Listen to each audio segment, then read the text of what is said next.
Dabar pakalbėsim apie psichologiją. Bet žinot, po pirmos dalies aš jau bijau kitas dalis dėti.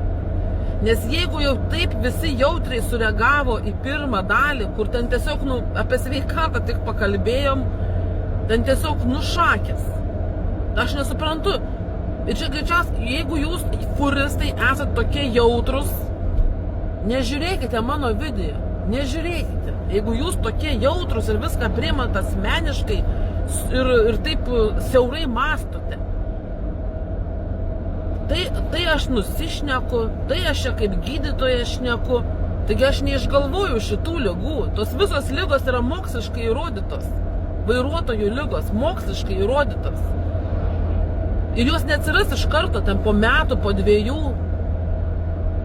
Čia reikia daug pradirbti, bet čia priklauso dar nuo šito darbo pobūdžio. Atsiminkite, jūs furistai dirbate pagal darbo laiko režimą. Ir tai yra visai kitas pobūdis darbo. Jūs visai kitaip alinate sveikatą. Bet tai yra vis tiek sėdimas darbas. Sėdimas darbas, bet kokiu atveju. Aš kalbu iš savo patirties su mikroautobuso vairuotojo darbu, kur nėra jokio darbo laiko režimo, kur tu varai praktiškai, tu neturi laiko nei sportuoti, nei ten galvoti, tai kaip išsitiesti ir pailsėti, atsigauti, apie kokį ten dar kažkokį tai sportavimą ten mintis tau kils. Jeigu jūs niekad gyvenime nesate sėdėję už busiko vairo ir bent pusę metų padirbę tokiu tempu, normaliu tempu, ne šiaip tenai pasivažinėti kelias valandas, bet taip normaliu tempu su busiku, čia net kalbėti su jumis neverta ir net diskutuoti ir ginčytis, nes jūs nesate tame kailyje, jūs nebuvę tame kailyje.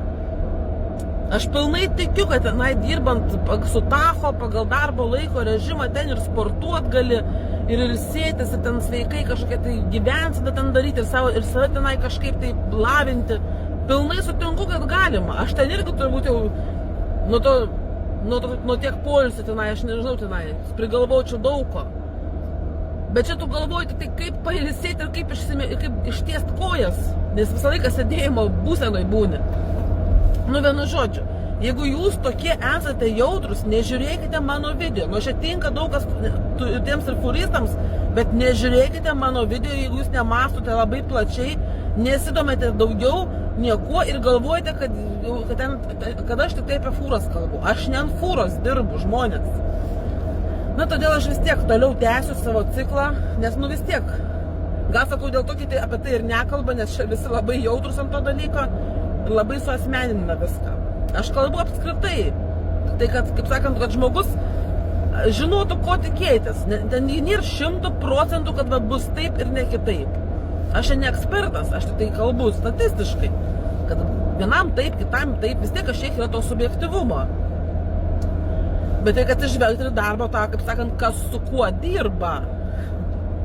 Jeigu nesat dirbę ant mikroautobusais, tai čia net nėra ką šnekėti. Tai kas norės darbintis, pirmiausia dar įvertinkite, ar jūs galėsite, kaip sakant, galite išgyventi vienatvę. Ir patikėkite, jeigu jūs ten sakot, oi, čia man vienam būti labai lengva, nelyginkite vienatvės tokios, kur esat namuose. Jūs namuose, kai būnat, jūs vis tiek esate kažkokioj socialiniai erdvėj. Jūs ten namuose bendraujate, jūs išeinate į kokius nors renginius, susitinkat su draugais ir taip toliau ir panašiai. Jūs vis tiek toks kaip yra, bendravimo fonas kažkoks tai. Čianais, kaip aš juokauju, jūs uždaro į būdą ir nukerta, viską nukerta. Tu tenai nuvažiavęs, jau nei tu su draugais kažkur, tai nei išeisi, nei pabendrausi. Nes tu ir kalbu, aišku, gal galėtum bendrauti, jeigu tu laisvai kalbi angliškai, vokiškai, tada dar tas tave išgelbės kažkiek tai. Bet jeigu ne, tai ir kalbėti nelabai yra su kuo. Vis tiek to nebus tos tokio, vis tiek nebus tos socialinės erdvės tokios. Ir jeigu dar gerai, jeigu jūs ten turite šeimą, turite antrą pusę, dar kažką, tai tada jums pasisekė dar. Dar, kaip sakant, turėsit su ko pakalbėti, bet irgi, kurie turi šeimas, automatiškai atsiranda stresas, Nes, vis tiek, tu praleidi, taip sakant, savo šeimos, kaip vaikai auga ir panašiai, toks irgi yra, galite daugiau to streso, kadangi tu atitrauktas nuo šeimos, kai tu esi vienas, tavęs nieks nelaiko namuose, bet tada tu esi vienas ir tu neturi nei kam paskambinti, nei su kuo pakalbėti. Tėvai tai čia nesiskaito, čia jie neatperka to. Tai va, nes aš, pavyzdžiui, esu pripratusi gyvenime būti viena nuo pat jau numėstinai praktiškai. Aš tų draugų labai daug neturėjau, ten daugiau tokia irgi namisita gal buvau, ten gyvenčiau, mano gyvenimas jau bala nematė. Bet vis tiek aš kažkiek tai, ten tos socialinės erdvės tu vis tiek turėjai. Tai darbė ten su kokiais kolegom pašnekėdavai, galų gale pirkėjai būdavo darbe, dar kitas... renginius išeidavai, su draugais ten kiek jų turėjai, susitikdavai, toks vis tiek kažkoks judesys buvo. O dabar visiškai uždarė, o aš tai šiaip esu tokia mėgėja pašnekėti, pabendrauti. Ir aš jau jaučiu, kad net man, kuri pratusi prie tos vienatvės, man jau važiuoja stogas po 8 metų. Tikrai važiuoja stogas ir aš prisitaisiau depresiją. Aišku, ta depresija tokia, negalvokit, kad ta depresija yra tik tai, kad tu esi liūdnas, melancholiškas, nieko nenori, ten vos nežudytis, ten kažką tai noris. Man tenai tokių minčių net nėra. Gal yra kažkiek tos melancholijos, nes kažką tu neturi su ko čia išreikšti energiją, tai kur tu čia linksmai vaikščiasi. Bet kai tu pamatai, kad tavo gyvenime neliko nieko džiaugsmingo, tik tai vien tokie va, darbas, bendrauti jau irgi nebėr su kuo. Tai toks jau depresija, ir aš jau ta depresija pasidarė tokia agresyvi. Jeigu tau yra depresija, tu gali būti ir agresyvus, ne tik tai, kad melancholiškas. Ir agresyvus. Toks susierzinęs, toks visą laiką. Ir tu automatiškai būni toks agresyvesnis, toks piktesnis, iš nieko gali pykti. Nervai labiau nelaiko, tu, kaip sakant, automatiškai dar kiti nuo tavęs atitolsta ir šiaip atitolsta ir tai gaunas toks uždaras ratas, kad tu pikta dėl to, kad tu neturi su kuo bendrauti, bet ir su tavimi nebenori nieks bendrauti, nes tu pikta ir tu niekaip negali ištrūkti šito užburto rato. Tai va toks ir tokia depresija užpuola. Todėl irgi va šitą reikia labai įvertinti, ar jūs galite būti vienas. Tada aišku, čia labai dar gelbė tėvo socialiniai tinklai, tas internetas, visa kita. Aišku, tie socialiniai tinklai ne visada gelbė, nes matot, būna visokių komentarų, kurie, jeigu tu esi jautrus komentarams irgi kažkiek tai tave biškį nusodina dar, tai irgi toks irgi gauna, kad toks savotiškas ir gelbėja ir negelbėja.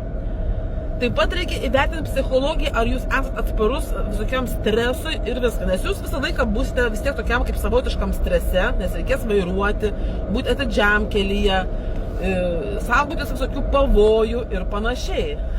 Todėl irgi, jeigu žinote, jeigu jūs pastoviai strese, nuo streso, jeigu kas yra jautresnis, gali visokios ligos pradėti pulti. Skrandis, pirma aišku, būna skrandis, nervai ir visa kita.